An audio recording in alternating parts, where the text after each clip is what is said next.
সুপ্রিয় দর্শক, আসসালামু আলাইকুম। আপনাদের সবাইকে স্বাগত জানাচ্ছি। এখনকার আলোচনা আপনাদের সঙ্গে আছি আমি সিরাজুল ইসলাম। দর্শক, খুবই গুরুত্বপূর্ণ ঘটনা ঘটে গেছে কিছু। যেমন তুরস্ককে F-35 যুদ্ধ বিমান দেবে না আমেরিকা, মার্কিন কংগ্রেস আপত্তি তুলেছে। আমি প্রথম দিনেই কিন্তু বলেছিলাম যে ডোনাল্ড ট্রাম্প এই কথা বলেছেন, কিন্তু দেখা গেল 2 দিন পরে এ কথা ও কথা, কংগ্রেস রাজি হচ্ছে না, ইত্যাদি ইত্যাদি নানান কথা বলে হয়তো তুরস্ককে F-35 যুদ্ধ বিমান দেবে না। আজকে খবর এসেছে যে কংগ্রেস রাজি হচ্ছে না, তাই ডোনাল্ড ট্রাম্প এরদোগানকে F-35 দিতে পারছেন না। এটা যেমন একটা, তেমনি আর একটা চমৎকার খবর। আমেরিকা বিভিন্ন মাধ্যমে ইরানের কাছে প্রস্তাব দিয়েছে যে সাময়িক সময়ের জন্য যুদ্ধবিরতি করো, এবং তারা পাকিস্তানের মধ্যস্থতায় যে সমঝোতা স্মারক সই হয়েছিল সেই স্মারকে ফিরতে রাজি, তবে এর সাথে যুক্ত করতে হবে ইয়েমেনের হুতিদেরকে। কেন কথা বলছেন? হরমুজ এবং বাবাল মান্দেব প্রণালী দুটোকে চেপে ধরেছে। কন্ট্রোল কার হাতে? ইরানের হাতে। এপাশে পাকিস্তান সরাসরি চীনের দ্বারস্থ হয়েছে। এই যে পরিস্থিতি, সেই পরিস্থিতিতে চীন যাতে কূটনীতির একটা দফা রফা করে দেয়, ব্যবস্থা করে দেয়। কেন? সৌদি আরবের সাথে পাকিস্তানের যে প্রতিরক্ষা চুক্তি আছে, সেই প্রতিরক্ষা চুক্তি অনুসারে পাকিস্তান এখন ইয়েমেনের বিরুদ্ধে যুদ্ধ করতে বাধ্য, কিন্তু এই যুদ্ধ করলে একদম সর্বনাশ হয়ে যাবে। এই সর্বনাশ থেকে বাঁচার জন্য তাড়াতাড়ি পাকিস্তান চীনের কাছে এগিয়ে গেছে যে ভাই এই জায়গায় হেল্প করুন, কূটনৈতিক ব্যবস্থা নিন, তা না হলে এই যুদ্ধে জড়ালে আমার মান মর্যাদা, অর্থনীতি, কূটনীতি, আন্তর্জাতিক অঙ্গনে গ্রহণযোগ্যতা সমস্ত সবকিছু শেষ হবে, বিশেষ করে মুসলিম বিশ্বে ভয়ঙ্কর সর্বনাশ হয়ে যাবে। এছাড়া মধ্যপ্রাচ্যকে কেন্দ্র করে বিশ্ব রাজনীতির যে পরিবর্তনটা চলছে, এই পরিবর্তন মারাত্মকভাবে ক্ষতিগ্রস্ত হবে। অতএব চীন, আপনি একটু ব্যবস্থা নিন। চীন কি করে সেই বিষয়ে আমি এই আলোচনায় মোটামুটি বিস্তারিত কথা বলার চেষ্টা করব। এপাশে এই যে কথাগুলো বলছি তার বাস্তব প্রমাণ আমি আপনাদেরকে দিচ্ছি। গত যে রাতটা গেছে, অর্থাৎ শুক্রবার দিবাগত রাতে আমেরিকা ইরান কেউ কাউকে হামলা চালায়নি বলে খবর পাওয়া যাচ্ছে। হয়তো ইরান ইরাকের এরবিল অঞ্চলে যেদিকে কুর্দি আছে সেদিকে মনে হয় ড্রোন দিয়ে একটা হামলার চেষ্টা করেছিল, বাট বড় আগে কুয়েত, বাহরাইন, কাতার, সংযুক্ত আরব আমিরাত, সৌদি আরব, জর্ডান এর কোনো ঘাঁটিতে হামলা চালায়নি। এই জায়গায় ইরানের সর্বোচ্চ জাতীয় নিরাপত্তা পরিষদের সচিব মোহাম্মদ বাকের জুলকাদর তিনি বলেছেন, শত্রুরা কমপ্লিটলি সারেন্ডার না করা পর্যন্ত কোনো যুদ্ধবিরতি হবে না। এখন আমেরিকা কি করবে? আরো মজার একটা খবর দিয়ে আমি বিস্তারিত আলোচনায় চলে যাই। এখানেই জানাতে হবে আপনাদেরকে, হরমুজ প্রণালী এলাকার যে উপকূলীয় এলাকা জাস্ক বন্দর আছে, সেখানে একটা বন্দর আব্বাস, জাস্ক বন্দর, তারপরে চবাহার বন্দর, এই জাস্ক বন্দর ওই এলাকার স্থানীয় লোকজন, আমি একদিন বলেছিলাম না যে লাঠি সোটা নিয়ে ঘোরাঘুরি করছে, এবার লাঠি সোটা না, এবার হাতে বন্দুক অস্ত্র নিয়ে ঘোরাঘুরি করছে, পাহারা দিচ্ছে। হরমুজ প্রণালী এলাকার উপকূল ভাগ পাহারা দিচ্ছে, এবং তারা অপেক্ষা করছে যে আমরা অপেক্ষা করছি মার্কিন সেনারা কবে আসবে। পরিস্থিতি এই রকম। ইরানের লোকজন টকবক করে ফুটছে আমেরিকার বিরুদ্ধে স্থলযুদ্ধ করার জন্য। আমেরিকা কি আদৌ এই স্থলযুদ্ধের ঝুঁকি নেবে?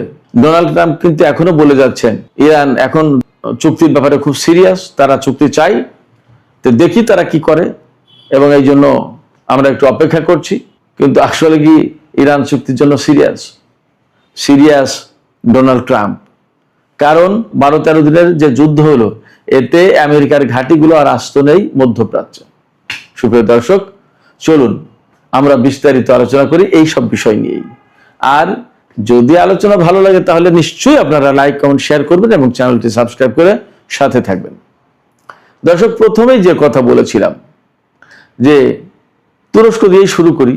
তুরস্কের প্রেসিডেন্ট রজব তাইয়েব এরদোগান, যাকে অনেকে রিসেপ তাইয়েব এরদোয়ান বলেন, তিনি কিছুদিন আগে তুরস্কের রাজধানী আঙ্কারায় নেটো জোটের শীর্ষ সম্মেলন হয়েছিল। সেই সম্মেলনে পৃথিবীর অর্থাৎ নেটো জোটের যে সমস্ত সদস্য দেশের সরকার বা রাষ্ট্রপ্রধান এসেছিলেন তাদেরকে পিস্তল গিফট করেছিলেন।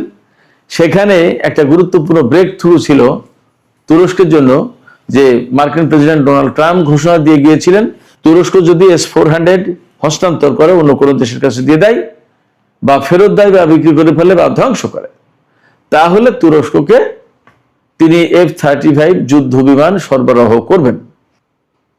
আমি সেই দিনই বলেছিলাম যে তুরস্ককে এই যে আশার বাণী শোনালেন, এই আশার বাণী বাস্তবায়ন হবে কিনা তা নিয়ে আমার যথেষ্ট সন্দেহ আছে। কারণ আমি এও বলেছিলাম যে ডোনাল্ড ট্রাম্প একসময় বলবেন যে আমি তো দিতে চেয়েছিলাম, কংগ্রেস রাজি হলো না, যে আইন আছে সে আইন বদলাতে চায় না, সে আইন তো বদলাতে হলে ভোটাভুটি করতে হবে, সংশোধনী আইন আনতে হবে, সেটা তো কংগ্রেস করতে চায় না। এবং আলটিমেটলি মার্কিন কংগ্রেসের উপরে যে ইসরায়েল লবি আইপ্যাকের যে প্রভাব, ওই প্রভাবের ঊর্ধ্বে উঠে মার্কিন কংগ্রেস কোনো মতেই তুরস্ককে এই F-35 যুদ্ধ বিমান দিতে পারবে না। শুধু তাই না, সৌদি আরব যে চুক্তি করেছে, এই চুক্তি অনুযায়ী যদি সৌদি আরব পরমাণু কর্মসূচি পরিচালনা করতে হয় তাহলে সেটা দিবা স্বপ্ন থাকবে। ওই যে বলেছে না যে ইসরায়েলকে স্বীকৃতি দিলে তার সাথে সম্পর্ক করলে তবেই মাত্র এই চুক্তি বাস্তবায়ন করা হবে। তার মানে আমেরিকা, বিশেষ করে ডোনাল্ড ট্রাম্পের প্রশাসন ইসরায়েলের এজেন্ডা নিয়ে বসে থাকে। ইসরায়েলের এজেন্ডা বাস্তবায়ন হবে তাহলে ডোনাল্ড ট্রাম্প আপনাকে সবকিছু দিয়ে দেবে। যেমন সংযুক্ত আরব আমিরাত, বাহরাইন ডোনাল্ড ট্রাম্পের বা ইসরায়েলের এজেন্ডা বাস্তবায়ন করেছে, ডোনাল্ড ট্রাম্প সব কিছু দিয়ে দিয়েছে তাদের। আপনি চান কি?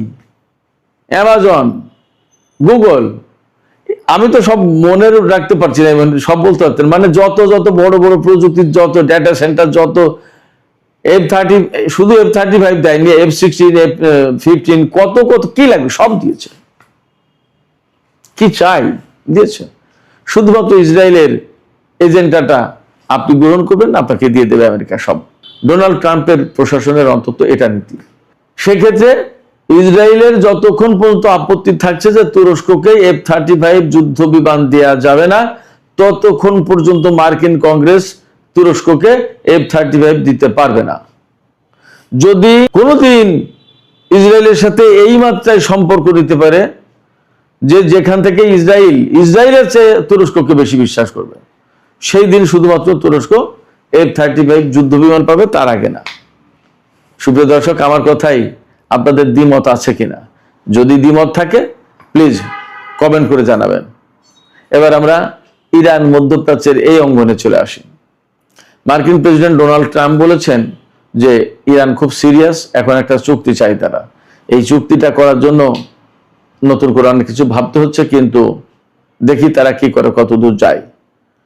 তবে আমরা হুতি যে হামলা চালিয়েছে সৌদি আরবের উপরে, এটার জন্য ইরানকে দায়ী করছে এবং ইরানকে এর পরিণতি ভোগ করতে হবে, হামলা চালাবো, এটা সেটা বহু কিছু বলেছে। কিন্তু বাস্তবতা হচ্ছে যে গত 12-13 দিনের যে যুদ্ধটা হলো, এই যুদ্ধে ইরান এবার যা করেছে সেটা হচ্ছে মধ্যপ্রাচ্যের মার্কিন যত ঘাঁটি ছিল সমস্ত ঘাঁটিতে একেবারে বেছে বেছে বড় বড় জায়গায় হামলা চালিয়েছে।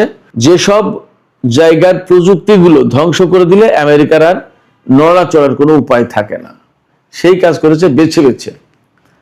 আমরা ছোটবেলায় বিলে মাছ ধরতে গেলে ছোট মাছ প্রথমে দেখতাম যে সবই ধরি, তারপরে দেখলাম যে বড় বড় মাছ যখন পাওয়া যাচ্ছে তখন ছোট মাছ বাদ দিয়ে কিন্তু বড় বড় মাছ ধরতাম। এটা স্বাভাবিক নিয়ম। ইরান এই 12-13 দিনের যুদ্ধে এই বড় বড় মাছ ধরেছে, রাঘব বোয়াল শিকার করেছে। কিরকম? ওই যে ঘাঁটিগুলোর বিমান, ড্রোন, হ্যাঙ্গার, রেডার সিস্টেম, ক্ষেপণাস্ত্র প্রতিরক্ষা ব্যবস্থা, এই সমস্তগুলো একদম সমানে ধ্বংস করেছে। মার্কিন সেনা কিন্তু মারেনি, তারা এদেরকে দৌড়ের উপর রেখেছে, ভয়ের উপরে রেখেছে, ব্যাপকভাবে ভয় পাচ্ছে তারা। সিস্টেম ধ্বংস। এমনকি সামাজিক মাধ্যমে এমন খবর বেরিয়েছে, গত পরশু রাতে ইরানের উপকূলীয় অঞ্চলে এবং উত্তরাঞ্চলে কাস্পিয়ান সাগরে বন্দর আনজারি নামে একটা বন্দর আছে, ওই বন্দরে হামলা চালিয়েছে আমেরিকা। বলা হচ্ছে এই সমস্ত হামলায় আমেরিকা B-1 বোমারু বিমান ব্যবহার করেছে। এবং সামাজিক মাধ্যমে কেন যেন খবরটা ছড়িয়ে পড়েছে, আই ডোন্ট নো, যে ইরান একটি B-1 বিমান ধ্বংস করেছে। আমি বলছি না যে নিশ্চিত খবর, বাট ছড়িয়ে পড়েছে। আসলে সত্য মিথ্যা আমি জানি না, এখনো স্বাধীনভাবে যাচাই করা যায়নি, বাট এই খবরটা এই ভিডিও ফুটেজে ছড়িয়ে পড়েছে, হতে পারে AI দিয়ে। কিন্তু একটা কথা নিশ্চিত থাকুন, ইরানের যে হামলা, এই ইরানের হামলায় আমেরিকা নাস্তানাবুদ হয়েছে, ভীষণভাবে সংকটের মুখে পড়েছে, মারাত্মকভাবে চাপের মুখে পড়ার কারণে শুধুমাত্র গত রাতে হামলা বন্ধ করেছে, নতুন করে চুক্তিতে ফিরতে চাই, নতুন করে যুদ্ধবিরতি চাই। ইরানের কাছে এখন যুদ্ধবিরতির জন্য একরকম তারা অনুরোধ করছে, আগের বার তা হয়েছিল, এখন তাই করছে।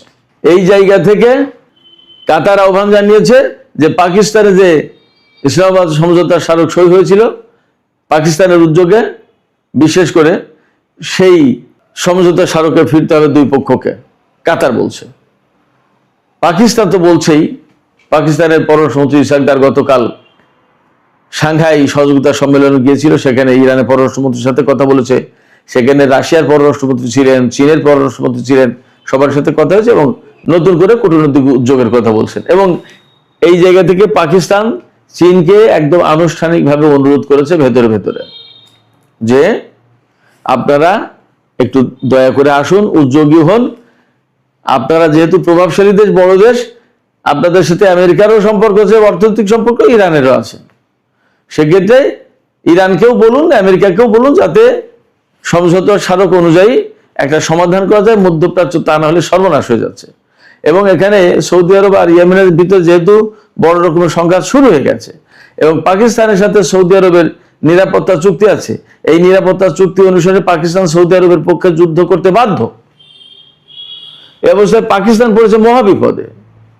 ইরানের সাথে তার সম্পর্ক এই যুদ্ধে জড়িয়ে গেলে বেলুচিস্তান নিয়ে আর এক সংকট তৈরি হবে, ইরানের সাথে সংকট তৈরি হবে, সম্পর্কের অবনতি ঘটবে, বেলুচিস্তান নিয়ে সংকটে পড়বে, ইসরায়েল ভারত এখানে অ্যাক্টিভ হয়ে যাবে, বেলুচিস্তানের স্বাধীনতা ঠেকানো মুশকিল হয়ে যাবে, গোয়াদার বন্দর চলে যাবে, চীনের অর্থনীতি ঝুঁকির মুখে পড়বে, চীনের সাথে পাকিস্তানের সম্পর্ক খারাপ হবে, মুসলিম বিশ্বে পাকিস্তানের অবস্থা ভয়ঙ্কর খারাপ হবে, মুসলিম বিশ্বে মারাত্মক রকমের বিভেদ সৃষ্টি হবে, অনেক কিছু। পাকিস্তান একা যদি যুদ্ধে জড়িয়ে দেয় তাহলে এই অনেকগুলো সংকট তৈরি হবে।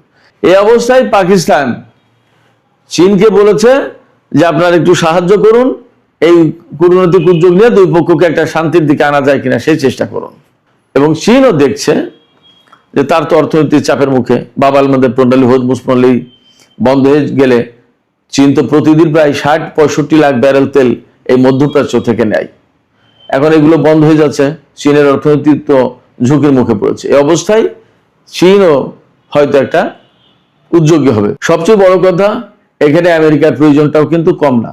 আমেরিকার হাতে আর অস্ত্র আছে, সাকুল্যে 4 সপ্তাহ থেকে 1 মাস যুদ্ধ চালাতে পারবে তারা, এরকম রিপোর্ট আছে। তাদের তেলের দাম যে পর্যায়ে গেছে তাতে আমেরিকার অর্থনীতিও চাপের মুখে, সেখানে তেলের দাম প্রচুর বেড়ে গেছে, সারা বিশ্বে বেড়েছে, মারাত্মক অনিশ্চয়তা তৈরি হয়েছে। গত 40 দিনের যুদ্ধের সময় তেলের যে অনিশ্চয়তা তৈরি হয়েছিল তার চেয়ে এখন অনেক বেশি মারাত্মক অবস্থা। কারণ আগেরবার হরমুজ প্রণালীর প্রবলেম ছিল, এবার হরমুজ প্রণালী বা বাব আল মান্দেব প্রণালী দুটোই সংকটে, দুটোই বন্ধ এবং রীতিমতো দুই জায়গায় যুদ্ধ চলছে। অতএব বিশ্ব অর্থনীতি কোলাপস করবে। হরমুজ প্রণালী যেমন কন্ট্রোল ইরানের হাতে নিয়েছে, তেমনি বাব আল মান্দেব প্রণালীর কন্ট্রোল ইয়েমেনের হুদিদের হাতে, আর ইয়েমেনের হুদিরা বেসিক্যালি নিয়ন্ত্রিত হয় ইরানের মাধ্যমে। সেক্ষেত্রে এখানে যদি ইরানের সাথে চুক্তি না করা হয় তাহলে কারোর কোনো উপায় নেই। ইরানকে যেভাবে আসলে চিন্তা করেছিল আমেরিকা, আসলে টোটাল হোমওয়ার্ক না করেই তারা যুদ্ধে জড়িয়ে গেছে। সেই কারণে এখন ইরানের সাথে যুদ্ধ করতে এসে দেখে যে মহাবিপদ, একবার হরমুজ আটকে দেয়, একবার বাব আল মান্দেব প্রণালী আটকে দেয়, একবার মধ্যপ্রাচ্যের ঘাটি মাটি সব তছনছ করে দেয়। এখন পরিস্থিতি এমন, আমেরিকার সামনে শ্যাম রাখি না কুল রাখি এই পরিস্থিতি। এই পরিস্থিতিতে যদি নতুন করে যুদ্ধবিরতির দিকে না যায় তাহলে মহাসংকটে চীনের অর্থনীতি, মহাসংকটে পাকিস্তান, মহাসংকটে সৌদি আরব, মহাসংকটে আমেরিকা। এই অবস্থায় ইরানকে রাজি খুশি করাতে হবে। কিন্তু ইরানকে রাজি খুশি করাতে গেলেই কি হবে? এত সহজেই তারা কি ছেড়ে দেবে? না। জাতীয় সর্বোচ্চ নিরাপত্তা পরিষদের সচিব মোহাম্মদ বাকের জুলকাদ্র তিনি সুস্পষ্ট ঘোষণা দিয়েছেন আজকে 25 জুলাই যে শত্রুরা পুরোপুরি সারেন্ডার না করা পর্যন্ত, অর্থাৎ আমেরিকা ইসরায়েল পুরোপুরি সারেন্ডার না করা পর্যন্ত তাদের সাথে কোনো যুদ্ধবিরতি হবে না। কেন? তিনি তাও পরিষ্কার করে বলেছেন, আমাদের মিনাব স্কুলে যে ছোট ছোট বাচ্চাদের হত্যা করেছে, আমাদের সর্বোচ্চ নেতাকে, আমাদের সামরিক কমান্ডারদেরকে, আমাদের বিভিন্ন পর্যায়ের মন্ত্রী এবং বহু সাধারণ মানুষ তারা হত্যা করেছে, তাদের রক্তের প্রতিশোধ নিতে আমাদের সময় প্রয়োজন এবং এই রক্তের প্রতিশোধ নিতে আমরা যুদ্ধ চালিয়ে যাব। সেক্ষেত্রে আমেরিকা চাইলেই এবার আর সম্ভবত যুদ্ধবিরতি করতে পারবে না। আর যদি যুদ্ধবিরতি করতে হয় তাহলে হয়তো প্রথম এবং প্রধান শর্ত হবে হরমুজ প্রণালী আমাদের কন্ট্রোলে থাকবে, তো থাকবেই। পুরো মধ্যপ্রাচ্য থেকে আমেরিকা এত দিনের ভেতরে চলে যাবে, এই সেনা সরানো হবে, প্রত্যাহার করা হবে, মধ্যপ্রাচ্য আমেরিকা মুক্ত হবে। তা না হলে আমরা যুদ্ধবিরতি করব না। এইরকম একটা কঠিন শর্তের ভিতর দিয়ে তাকে যেতে হবে, যুদ্ধবিরতি করতে হবে, ইরানকে রাজি করাতে হবে। আমার কাছে মনে হচ্ছে, দেখা যাক আসলে কি হয়। আর এর বিকল্প আর একটা আছে, ওই যে মধ্যপ্রাচ্যে 100 অন্তত রিফিলিং ট্যাঙ্কার এনেছে, তার মানে ইরানকে তামা করে দেবে। কিন্তু ইরানকে তামা করে দিতে গেলে এই অঞ্চলে মার্কিন ঘাঁটি তো একটাও থাকবে না। ইরানের যা মনোভাব এবং ইসরায়েলের অস্তিত্ব থাকবে কিনা সন্দেহ আছে। সেই জায়গা থেকে আমেরিকা এই ধরনের বড় হামলার দিকে যাবে কিনা সেটা ভাববার বিষয়। এই জায়গা থেকে আমার মনে হচ্ছে যে আমেরিকা এবং অন্যরা প্রচন্ডভাবে মরিয়া হয়ে উঠেছে ইরানকে আবার নতুন করে যুদ্ধবিরতির দিকে যেতে। দেখা যাক ইরান আসলে কোথায় গিয়ে কি করে। সুপ্রিয় দর্শক, এখনকার আলোচনা এখানে শেষ করতে চাইছি। আলোচনা শেষের আগে আপনাদের কাছে প্রশ্ন করি, আপনারা কি মনে করছেন? ইরান যে অবস্থানে, যা এতক্ষণ বললাম, তাতে কি মনে হচ্ছে যে আসলে ইরান আমেরিকাকে আত্মসমর্পণ করতে বাধ্য করতে পারবে এবং আমেরিকা কি মধ্যপ্রাচ্য থেকে আসলে তাদের ঘাঁটি সরিয়ে নিতে বাধ্য হবে? কি মনে হয় আপনাদের? আপনাদের মতামত কমেন্টে জানাতে পারেন। আর ভিডিও ভালো লাগলে লাইক, কমেন্ট, শেয়ার করবেন এবং চ্যানেলটি সাবস্ক্রাইব করে সাথে